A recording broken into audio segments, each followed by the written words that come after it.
Uşaklar sevinirler, açan terbiyediciler onlara güneşe karşı çizgi filmini derslerde koşarlar. Keliperci, Perkucu, Filçuyu hem başka kahramanları onlar artık sevdiler. Seyrederek bu çizgi filmini uşaklar Gagavuz dilini öğrenirler. Yeni laflar akıllarında kalır. Yavaş yavaş onları sözlerine giriştirirler. Kimilerine zor gelir, başkalarına biraz daha kolay ama iş ilerler. En çok beğenirim Köpecik, Pirko. Ben pek beğenirim filmi Gagavuz dilinden. Onlar pek güzel.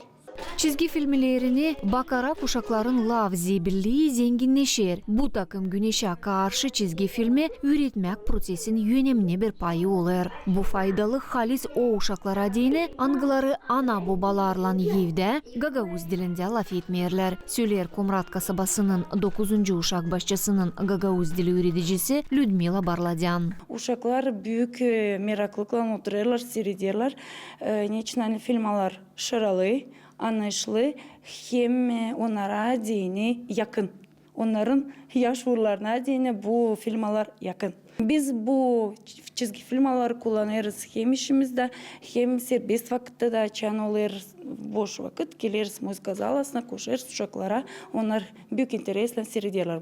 Öğreticinin laflarına göre güneşe karşı çizgi filmi üretmek prosesini daha uygun hem kolay yapar. Uşaklar haviyizlen kahramanların ardına yeni lafları tekrarlarlar.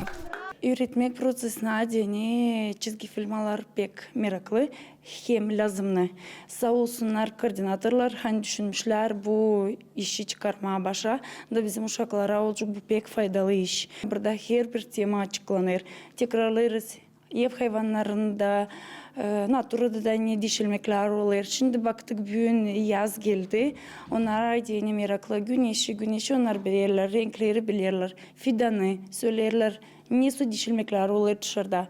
Fiksle hem iyi bir projekt. Sıradan derslerde uşaklar öğrencilerininle birlikte yeni bilgilerini kahveleştirirler. Kiminle tanıştık? Baba, mamu, dadu, mali, çocuk, kız.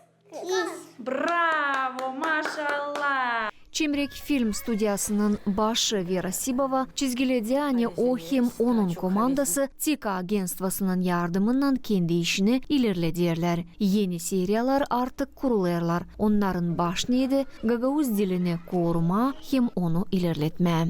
Valentina Çoban, Sergey Georgiev, Irina Rezunets, GRT Haberler.